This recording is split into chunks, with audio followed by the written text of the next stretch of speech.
सार सक्सेस में आप सभी का स्वागत है। आज के इस लेक्चर में हम डिस्कस करेंगे Indian governance and public policy के ऊपर मोस्ट एक्सपेक्टेड एमसीक्यूज को। इस लेक्चर में ना केवल हम इम्पोर्टेंट एमसीक्यूज को डिस्कस करेंगे बल्कि उनसे जुड़े फैक्ट और कॉन्सेप्ट्स को भी डिटेल में एक्सप्लेन करेंगे। तो आपके लिए ये लेक्चर बहुत ही वैल्यूएबल होने वाला है, इसीलिए इसको ध्यान से देखें और नोटबुक लेके पेन लेके अच्छे से फैक्ट्स और कॉन्सेप्ट को नोट करें।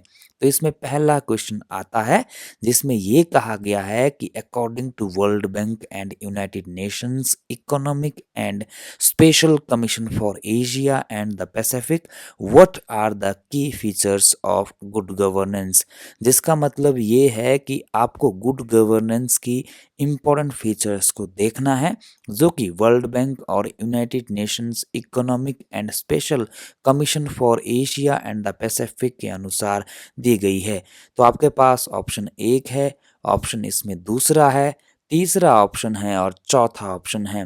तो आप ध्यान दीजिए, एनालाइज कीजिए, सोचिए और सही उत्तर को चूज कीजिए। तो इसका करेक्ट आंसर होगा B, accountable, participant, transparent and responsive इसकी इम्पोर्टेंट फीचर्स है। अब हम इसको डिटेल में एक्सप्लेन कर लेते हैं। तो सबसे पहली बात यह है कि वर्ल्ड बैंक और United Nations economic and special commission for Asia and the Pacific के अनुसार गुड गवर्नेंस की 8 इम्पोर्टेंट फीचर्स हैं, जिसमें पहली फीचर ये आती है कि ये पार्टिसिपेशन की बात करता है।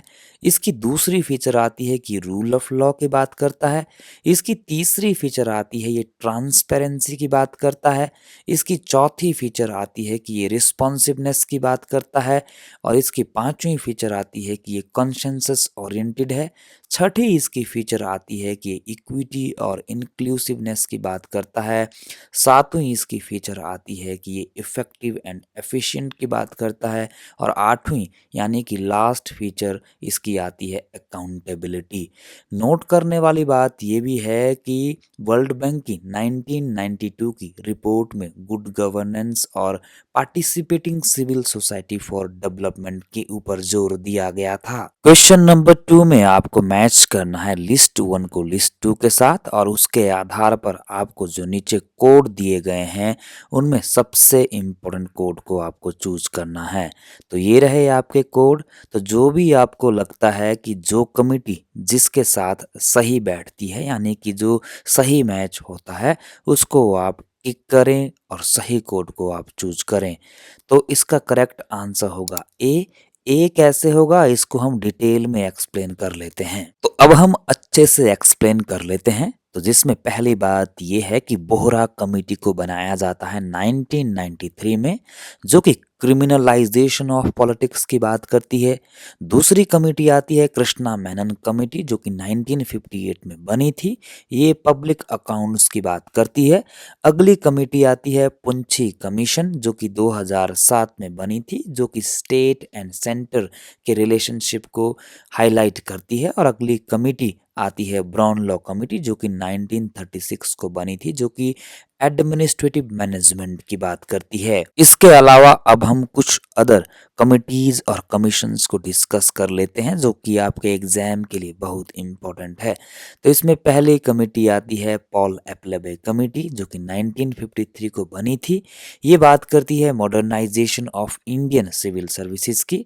अगली आती है गोरवाला कमेटी जो कि 1951 को बनी थी और ऐसा माना जाता है कि इसने इंडिया में पहली बार पब्लिक एडमिनिस्ट्रेशन के ऊपर रिपोर्ट दी थी। और सरकारिया कमीशन की स्थापना की जाती है 1983 को, जो कि स्टेट और सेंटर के बीच रिलेशनशिप को दर्शाता है और साथ में जो पावर बैलेंस है स्टेट और सेंटर के बीच उसकी ये बात करता है। अगली कमेटी आती है भगवती कमेटी जो कि 1973 को बनाई गई थी और ये अनएम्प्लॉयमेंट और पब्लिक वेलफेयर की बात करता है इंडिया में। अगली कमेटी आती है बिरला कमेटी, जो कि 1996 को बनी थी और ये बात करता है कॉरपोरेट गवर्नेंस की। इसके अलावा अगली कमेटी आती है के संथानम कमेटी, जो कि एंटी करप्शन की बात करता है और इसने सीबीसी की एस्टैब्लिशमेंट पर जोर दिया था। अगली कमेटी आती है वाई के अलग कमेटी, जो कि 1979 को क्रिएट की जाती है और ख़ास बात यह है कि ऐसा माना जाता है कि ये ऐसी पहली कमेटी रही है जिसने भारत में पॉवर्टी को एस्टिमेट किया और साथ में पॉवर्टी को एक्सप्लेन किया। अगली कमेटी का नाम है भोरे कमेटी, जो कि 1943 को बनाई गई थी और ख़ास बात यह है कि इस कमेटी के माध्यम से गवर्नमेंट ऑफ इंडिया ने कंट्री की हेल्थ कंडीशन को असेस किया था। तो जितनी भी आपको कमिटीज और कमीशंस स्क्रीन पर दिखाई दे रहे हैं, प्लीज़ आप अच्छे से याद कर लें, नोट कर लें, क्योंकि यहाँ से क्वेश्चन पक्का आने वाला है एग्जाम में। क्वेश्चन नंबर 3 ये कहता है कि Indian institute of public administration की स्थापना कब की गई थी? तो ये है आपके पास ऑप्शन। ऑप्शन ए कहता है 1947, ऑप्शन 2 कहता है 1958, ऑप्शन 3 कहता है 1957 और ऑप्शन 4 कहता है 1954। तो इसका करेक्ट आंसर है 1954, यानी कि 4 ऑप्शन सही है। अब हम इसको अच्छे से एक्सप्लेन कर लेते हैं। तो इसका पहला पॉइंट ये है कि इसकी स्थापना होती है 1954 को। इसकी दूसरी इम्पोर्टेंट बात यह है कि ये ministry of personal of the government of India के अंतर्गत एक रिसर्च एंड ट्रेनिंग ऑर्गेनाइजेशन है। इसकी दूसरी बात ये है कि ये training and research in public administration and governance in India के साथ जुड़ा हुआ है। अगली महत्वपूर्ण बात यह है कि इसके प्रेसिडेंट है जगदीप धनखड़, जो कि वर्तमान में इंडिया के वाइस प्रेसिडेंट हैं।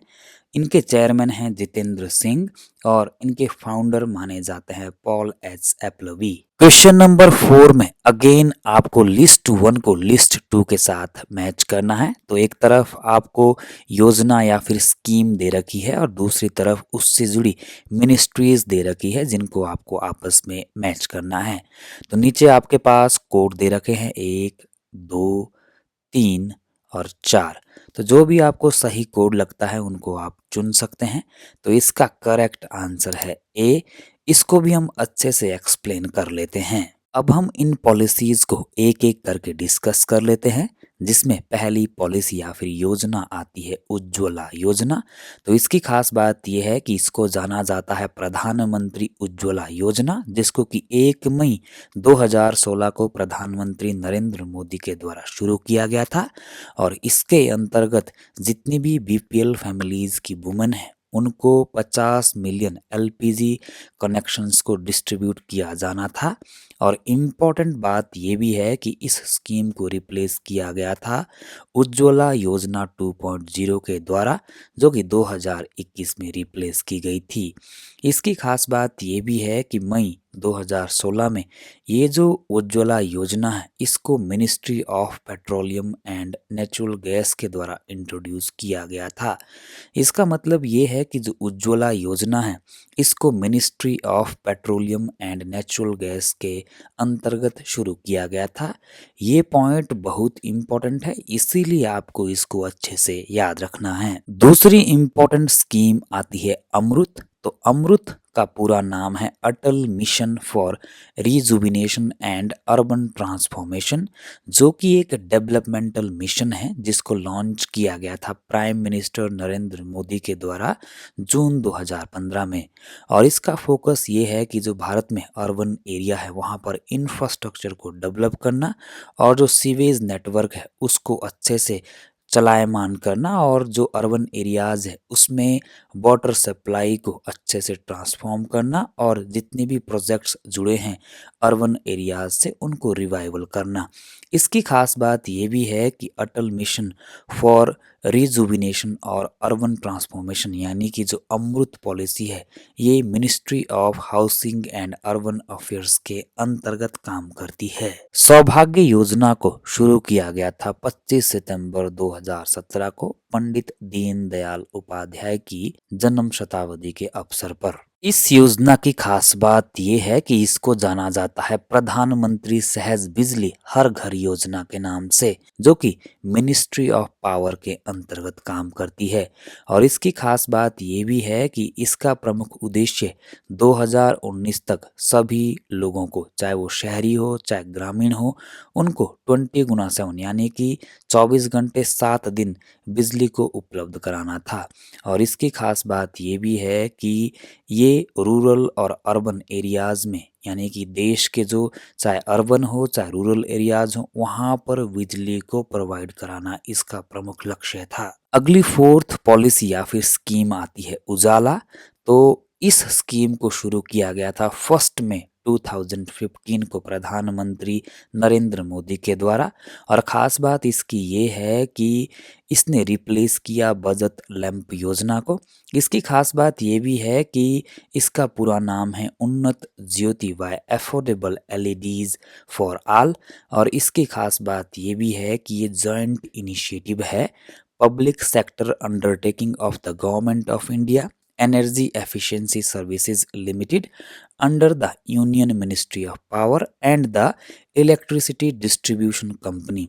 तो इसकी खास बात ये भी है कि ये यूनियन मिनिस्ट्री ऑफ पावर के अंतर्गत काम करती है। अब हम डिस्कस कर लेते हैं क्वेश्चन नंबर 5 को, जिसमें ये कहा गया है कि इनमें से कौन सा ई गवर्नेंस का प्रोजेक्ट नहीं है इंडियन गवर्नमेंट का। तो इसमें आपको दर्पण, प्रगति, सागर, जीवन प्रमाण दे रखे हैं ऑप्शंस में, जिनको आपको ये देखना है कि इनमें से कौन सा ई गवर्नेंस का प्रोजेक्ट नहीं है या फिर कौन से नहीं है। तो ये रहे आपके पास ऑप्शंस 1, ऑप्शन 2, ऑप्शन 3 और ऑप्शन 4। तो इसका करेक्ट ऑप्शन होगा 1, यानी कि सी। केवल एक ऐसा प्रोजेक्ट है जो कि ई गवर्नेंस का प्रोजेक्ट नहीं है। अब हम इन सभी प्रोजेक्ट्स को एक एक करके डिस्कस कर लेते हैं, एक्सप्लेन कर लेते हैं। तो इसमें पहला प्रोजेक्ट आता है दर्पण। अगर हम बात करें दर्पण की, तो ये बेसिकली एक डैशबोर्ड है जो कि एनालिटिकल रिव्यू करता है जितने भी राष्ट्रीय स्तर पर प्रोजेक्ट्स हैं। इसकी खास बात ये है कि जो सरकार का कॉम्प्लेक्स डेटा है उसको ये ट्रांसफॉर्म करता है कंपेलिंग विजुअल्स में। दूसरा प्रोजेक्ट आता है प्रगति। तो अगर हम प्रगति की बात करें तो इसका फुल फॉर्म है proactive governance and timely implementation. तो इसका एम ये है कि देश में प्रोएक्टिव गवर्नेंस को बढ़ावा देना और टाइमली इम्प्लीमेंटेशन करना। इसकी खास बात यह है कि जितने भी वेरियस प्रोग्राम्स होते हैं, प्रोजेक्ट होते हैं, इनको ये टाइमली इम्प्लीमेंट करता है और देश में प्रोएक्टिव गवर्नेंस को बढ़ावा देता है। अगला इम्पोर्टेंट प्रोजेक्ट है सागर। तो अगर हम बात करें सागर की, तो इसकी फुल फॉर्म है security and growth for all in the region. और ये इंडिया की एक डॉक्ट्रिन है या फिर पॉलिसी है मैरीटाइम कॉर्पोरेशन की, जो कि इंडियन ओशियन रीजन में अवस्थित है, लोकेटेड है।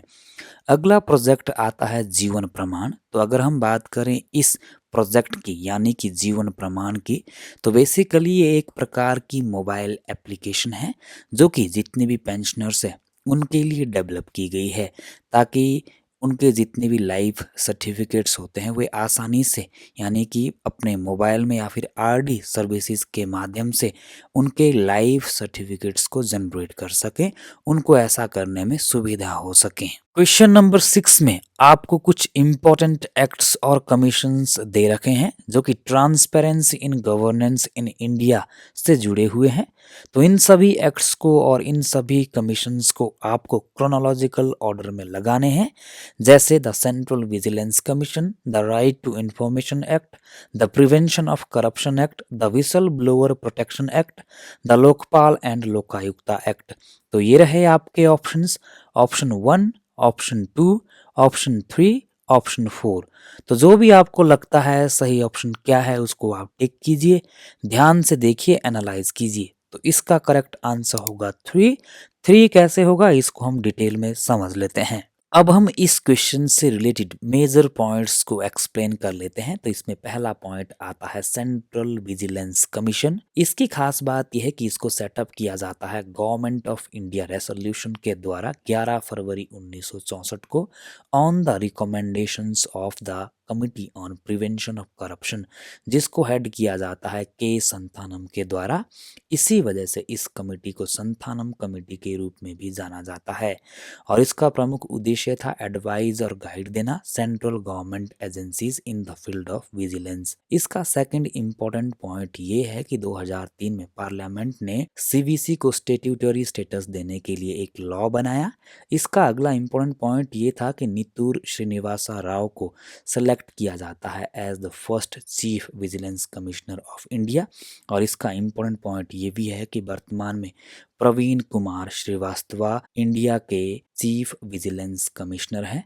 और लास्ट इंपॉर्टेंट पॉइंट ये है कि सीवीसी ने ही भारत में 27 मोड्स ऑफ करप्शन की बात की थी। अगले इंपॉर्टेंट एक्ट का नाम आता है राइट टू इंफॉर्मेशन एक्ट, जिसको कि इंडियन पार्लियामेंट के द्वारा 15 जून 2005 को पास किया गया था और ये इफेक्ट में आता है 12 अक्टूबर 2005 में। इसकी खास बात यह है कि इसमें कुछ प्रोविजंस किए गए हैं जिसमें ये कहा गया है कि भारत का कोई भी नागरिक, कोई भी सिटीजन पब्लिक अथॉरिटी से रिक्वेस्ट कर सकता है इंफॉर्मेशन को गेन करने के लिए और ऐसी स्थिति में जो इंफॉर्मेशन है उसको 30 दिन के अंतर्गत उपलब्ध कराना अनिवार्य है।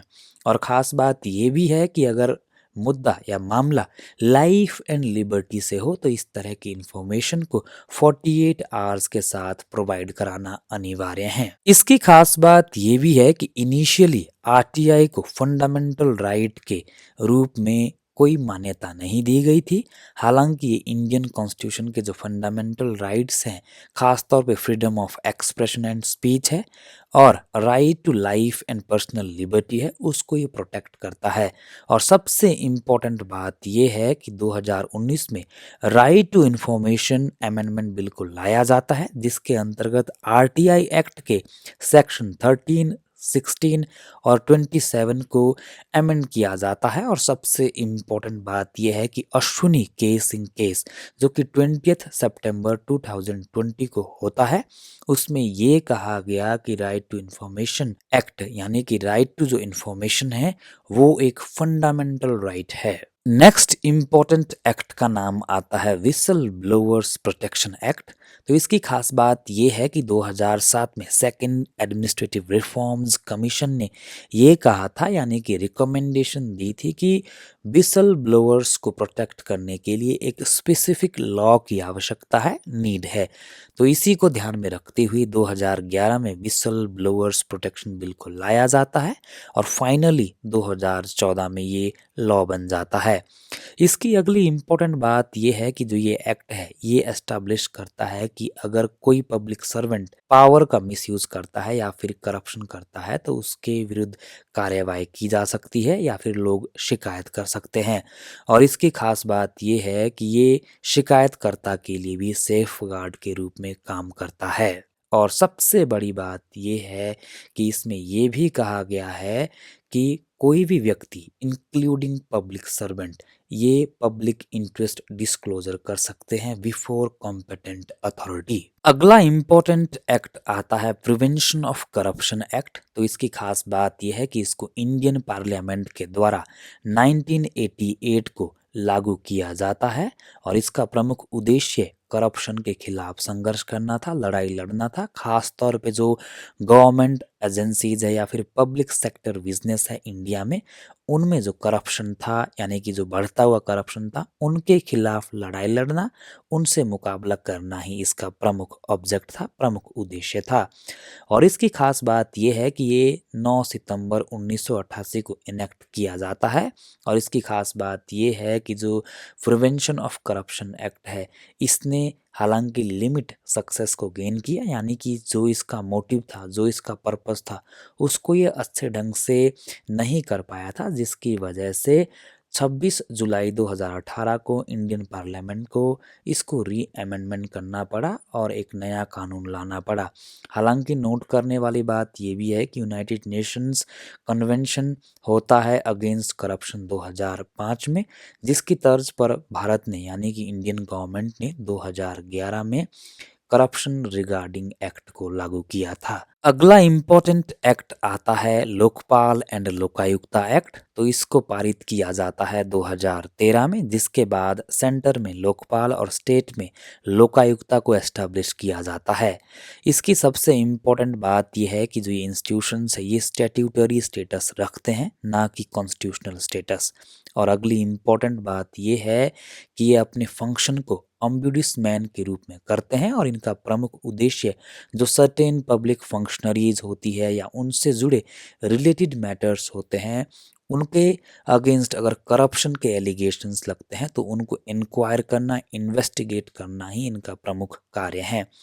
अगली इम्पोर्टेंट बात यह है कि अन्ना हजारे जो कि बहुत बड़े सोशल एक्टिविस्ट रहे हैं, उनके द्वारा India against corruption movement led किया जाता है, जिसकी वजह से यूपीए गवर्नमेंट के ऊपर काफ़ी प्रेशर पड़ता है और यूपीए गवर्नमेंट को लोकपाल और लोकायुक्ता जो बिल है 2013 में उसको पारित करना पड़ता है।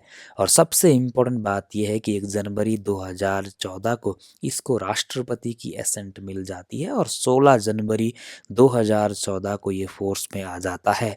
और सबसे बड़ी बात यह है कि 1809 को स्वीडन ही ऐसा पहला देश बन जाता है जहां पर इंस्टीट्यूशन ऑफ ऑम्बुड्समैन को एस्टैब्लिश किया जाता है, इनेगुरेट किया जाता है। क्वेश्चन नंबर 7 में अगेन आपको लिस्ट 1 को लिस्ट 2 के साथ मैच करना है। तो नीचे आपके पास कुछ इंपॉर्टेंट पॉइंट्स दे रखे हैं जैसे no confidence motion, budget, mandamus और लोकायुक्ता। तो जो भी आपको लगता है जो सही कोड है उसको आप चूज कर सकते हैं, जैसे कोड 1, कोड 2, कोड 3 और कोड 4। तो इसका करेक्ट आंसर होगा डी यानी कि 4। कैसे होगा इसको हम अच्छे से एक्सप्लेन कर लेते हैं। अगर हम बात करें डिटेल्ड एक्सप्लेनेशन की तो इसमें पहला पॉइंट ये आता है कि नो कॉन्फिडेंस मोशन के ऊपर होता है लेजिस्लेटिव कंट्रोल। वहीं दूसरा पॉइंट ये है कि बजट के ऊपर होता है एग्जीक्यूटिव कंट्रोल। तीसरा पॉइंट ये आता है कि मैंडामस में होता है जुडिशियल कंट्रोल और चौथा पॉइंट आता है कि लोकायुक्त में होता है सिटीजन्स कंट्रोल। अब हम ये समझ लेते हैं कि नो कॉन्फिडेंस मोशन क्या होता है, इसकी इंडिया के पर्सपेक्टिव में क्या हिस्ट्री रही है। तो इसका पहला पॉइंट ये है कि इंडिया में नो कॉन्फिडेंस मोशन को जाना जाता है वोट ऑफ नो कॉन्फिडेंस या फिर नो कॉन्फिडेंस वोट। और ये एक ऐसा मोशन है जिसको लोकसभा या फिर स्टेट असेंबलीज में ही इंट्रोड्यूस किया जाता है, इनिशिएट किया जाता है। और इसकी खास बात ये भी है कि इसको तब लाया जाता है जब काउंसिल ऑफ मिनिस्टर्स में जो कॉन्फिडेंस है उसको डिटरमाइन किया जाना है। तो इसी को आप नो कॉन्फिडेंस मोशन कहते हैं। इसका अगला पॉइंट ये आता है कि जो मोशन है यानी कि नो कॉन्फिडेंस मोशन है, अगर इसको मेजॉरिटी ऑफ द हाउस के द्वारा पास किया जाता है तो ऐसी स्थिति में जितने भी मिनिस्टर्स होते हैं उनको रिजाइन देना होता है मोरल ग्राउंड्स के आधार पर। दूसरी बड़ी बात यह है कि जब सिमिलर मोशन यानी कि इसी तरह का उल्टा एक मोशन मिनिस्टर के द्वारा लाया जाता है ताकि वो प्रूव कर सके कमांड ऑफ कॉन्फिडेंस, तो उसको जाना जाता है कॉन्फिडेंस मोशन या फिर वोट ऑफ कॉन्फिडेंस। और सबसे इम्पोर्टेंट बात ये है कि भारतीय इतिहास में यानी कि इंडियन जो पार्लियामेंट है उसने पहला मोशन यानी कि नो कॉन्फिडेंस मोशन 1963 में तब देखा जब पंडित जवाहरलाल नेहरू भारत के प्रधानमंत्री थे और इस तरह का मोशन आचार्य जे बी कृपलानी ने अगस्त 1963 यानी कि 1963 को लाया था। हालांकि इनके फेवर में केवल 62 वोट्स पड़े थे जबकि इनके अगेंस्ट 347 वोट्स पड़े थे। तो इस प्रकार से ये पहला एक नो कॉन्फिडेंस मोशन था जो कि सक्सेस नहीं रहा था। अगला इंपॉर्टेंट पॉइंट आता है बजट। तो जब हम बात करते हैं बजट की तो हम कह सकते हैं कि बजट बेसिकली गवर्नमेंट की एक स्टेटमेंट होती है जिसमें गवर्नमेंट इस बात की पुष्टि करती है या इस बात का ब्यौरा देती है, इस बात को एक्सप्लेन करती है कि किस तरह से आने वाला जो फाइनेंशियल ईयर है उसमें सरकार मनी को स्पेंड करेगी और मनी को किस तरह से कलेक्ट करेगी। दूसरा इम्पोर्टेंट पॉइंट ये है कि भारत में पहली बार यानी कि जो ब्रिटिश इंडिया था उसमें पहली बार बजट को प्रेजेंट किया गया था जेम्स विल्सन के द्वारा अप्रैल 7 1860 को। और दूसरी बड़ी बात यह है कि आज़ादी के बाद भारत में पहला इंडिपेंडेंट इंडिया में जो बजट पेश किया गया था, प्रेजेंट किया गया था, वो 26 नवंबर 1947 को आर के शनमुखम चेट्टी के द्वारा किया गया था, जो कि इंडिपेंडेंट इंडिया के पहले फिनेंस मिनिस्टर माने जाते हैं। दूसरी इम्पोर्टेंट बात यह है कि पहली बार भारतीय इतिहास में बजट की जो डेट है इसको चेंज किया गया था और 28 फरवरी की जगह 1 फरवरी 2017 को अरुण जेटली के द्वारा बजट को पेश किया गया। और इससे भी इम्पोर्टेंट बात यह है कि 1 फरवरी 2021 को फाइनेंस मिनिस्टर निर्मला सीतारमण के द्वारा पहला भारतीय इतिहास में पेपरलेस बजट को पेश किया गया था। अगली इम्पोर्टेंट बात यह है कि यूनियन बजट ऑफ इंडिया को आर्टिकल 112 में कंसिडर किया जाता है, रेफर किया जाता है एनुअल फाइनेंशियल स्टेटमेंट। दूसरी सबसे इम्पोर्टेंट बात यह है कि मोदी गवर्नमेंट में 21 सितंबर 2016 को पहली बार भारतीय इतिहास में रेलवे बजट और जो जनरल बजट है उसको मर्ज किया गया था। अगला इम्पोर्टेंट पॉइंट आता है मैंडामस, जिसको कि भारतीय संविधान के अनुच्छेद 32 में एक्सप्लेन किया गया है। तो इसकी खास बात ये है कि ये बेसिकली एक कोर्ट का आदेश होता है, ऑर्डर होता है, जो कि गवर्नमेंटल ऑफिशियल या फिर एंटिटी के लिए दिया जाता है ताकि वे अपनी लीगल ड्यूटी को परफॉर्म कर सके और कोई भी इलीगल एक्ट ना कर पाए। दूसरी इम्पोर्टेंट बात यह है कि मैंडामस का मतलब होता है वी कमांड, अर्थात हम आदेश देते हैं, हम आज्ञा देते हैं। इसकी अगली इम्पोर्टेंट बात यह है जो आपको याद रखनी है कि SP Gupta versus union of India case में ये कहा गया था कोर्ट के द्वारा कि जब भारत का राष्ट्रपति हाई कोर्ट के जज की जो संख्या है उसको निर्धारित करता है या फिर वैकेंसीज को फिल करता है, तो ऐसी स्थिति में भारत के राष्ट्रपति के खिलाफ मैंडामस नामक जो रिट है वो जारी नहीं की जा सकती है। क्वेश्चन नंबर 8 में सिटीजन चार्टर से रिलेटेड कुछ इंपॉर्टेंट स्टेटमेंट्स दी गई है जिनमें हमें करेक्ट स्टेटमेंट्स को चूज करना है। तो इसमें पहली स्टेटमेंट ये कहती है कि the first citizens charter system was introduced in the UK by prime minister John Major in the year 1991। दूसरी स्टेटमेंट कहती है कि the citizen charter in India was initiated in 1999।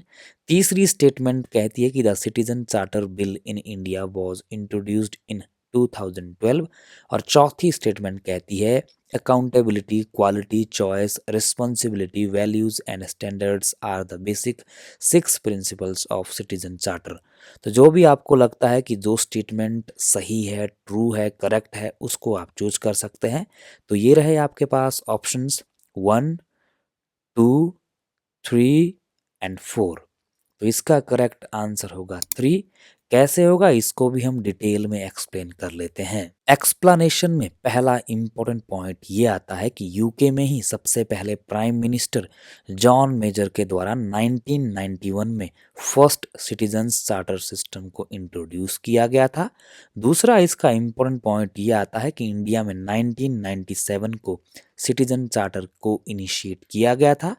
अगला इम्पोर्टेंट पॉइंट ये आता है कि इंडिया में 2011 में सिटीजन चार्टर बिल को इंट्रोड्यूस किया गया था।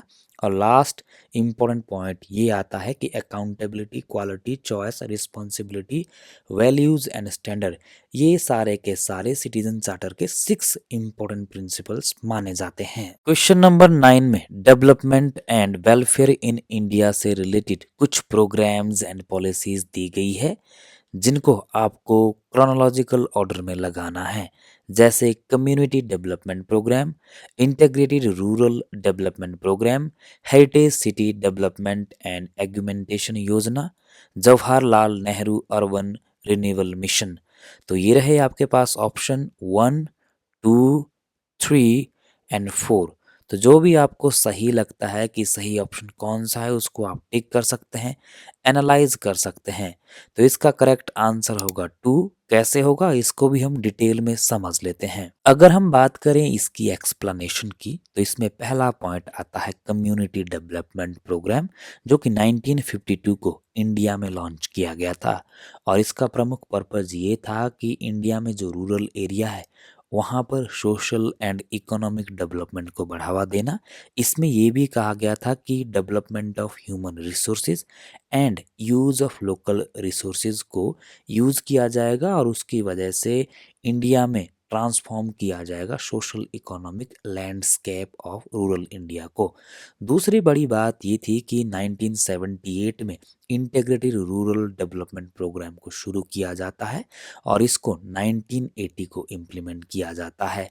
अगर हम बात करें इसके गोल्स की तो इसके कुछ इम्पोर्टेंट गोल्स थे, जैसे raise the standard of living in rural areas, improve the living condition and increase the agricultural and small scale rural industry production. तीसरा इम्पोर्टेंट प्रोग्राम आता है Jawaharlal Nehru national urban renewal mission, जो कि 2005 को लॉन्च किया गया था।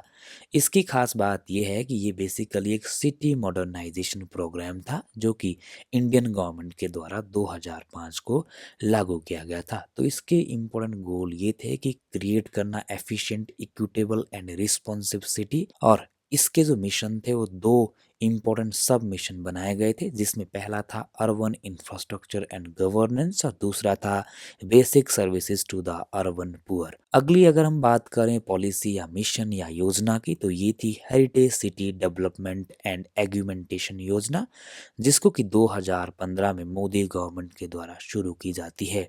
और ख़ास बात यह है कि इसका प्रमुख उद्देश्य था जो हेरिटेज करेक्टर ऑफ सिटीज़ है इंडिया में उसको प्रिजर्व करना।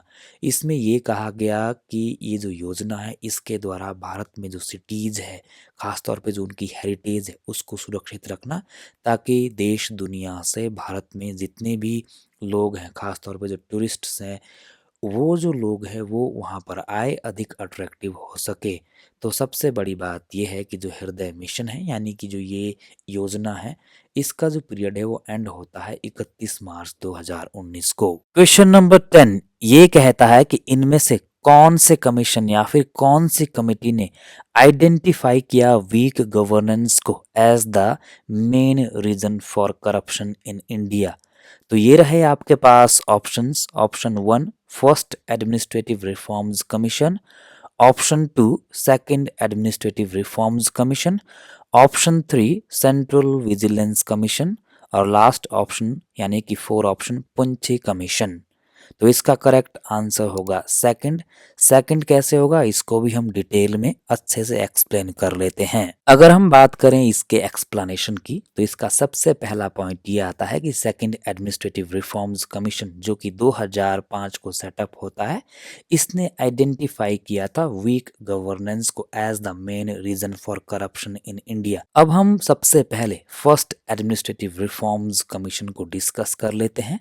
तो इसकी खास बात यह है कि first ARC as commission of inquiry को सेटअप किया जाता है ministry of home affairs government of India के द्वारा 5 जनवरी 1966 को। इसको इनिशियली चेयर किया गया था मोरारजी देसाई के द्वारा और बाद में इसको हनुमंतैया के द्वारा चेयर किया गया था। इसका दूसरा इंपॉर्टेंट पॉइंट यह है कि इसने कुल 20 रिपोर्ट्स दी थी, जिसमें इसने 537 मेजर रिकमेंडेशंस दी थी। तो इन इम्पोर्टेंट रिकमेंडेशन में प्रमुख रिकमेंडेशंस थी जैसे machinery of government of India and its procedure, personnel administration, redress of citizen grievances, centre state relations, state administration of union territories, machinery for planning, economic administration, finance accounts and audit, delegation of financial and administration powers, railway, post and telegraph. इन सभी subjects के ऊपर इसने major recommendations दी थी। एक बात यह भी विचारणीय है कि फर्स्ट एडमिनिस्ट्रेटिव कमीशन जो कि 1966 में गठित किया गया था, इसने ही सबसे पहले भारत में लोकपाल और लोकायुक्त को गठित करने की मांग की थी। अब हम सेकंड एडमिनिस्ट्रेटिव रिफॉर्म्स कमीशन को डिस्कस कर लेते हैं, जिसकी खास बात यह है कि इसको कमीशन ऑफ इंक्वायरी के रूप में गठित किया गया था 31 अगस्त 2005 को और इसको चेयर किया था श्री बीरप्पा मोइली जी ने।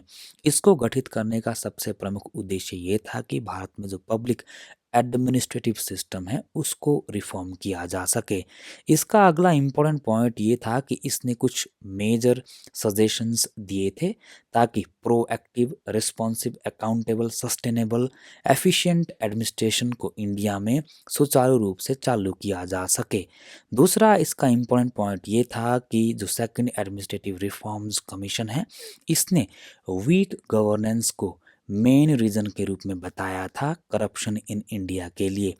और सबसे इम्पोर्टेंट बात ये भी है कि इसी कमीशन ने एथिक्स इन गवर्नेंस की बात की थी। लास्ट पॉइंट आता है पुंछी कमीशन। तो इसकी खास बात यह है कि पुंछी कमीशन को कॉन्स्टिट्यूट किया जाता है यूनियन गवर्नमेंट के द्वारा अप्रैल 2007 में और इसको चेयर किया जाता है former chief justice of India जिनका नाम था मदन मोहन पुंछी। दूसरी इसकी खास बात ये है कि ये सेंटर स्टेट रिलेशन के ऊपर जोर देता है और इसकी खास बात ये है कि इस कमीशन ने रिकमेंड किया कि आर्टिकल 355 और 356 ऑफ द इंडियन कॉन्स्टिट्यूशन को अमेंडमेंट किया जाए, यानी कि इसमें संशोधन किया जाए, क्योंकि आर्टिकल 355 ये कहता है कि सेंट्रल गवर्नमेंट का ये कर्तव्य होगा कि राज्य को बाह्य आक्रमण से सुरक्षित रखना, जबकि आर्टिकल 356 ये कहता है कि अगर किसी स्टेट में गवर्नेंस फेलियर हो जाता है तो ऐसी स्थिति में प्रेसिडेंट रूल को इम्पोज किया जा सकता है उस संबंधित स्टेट में।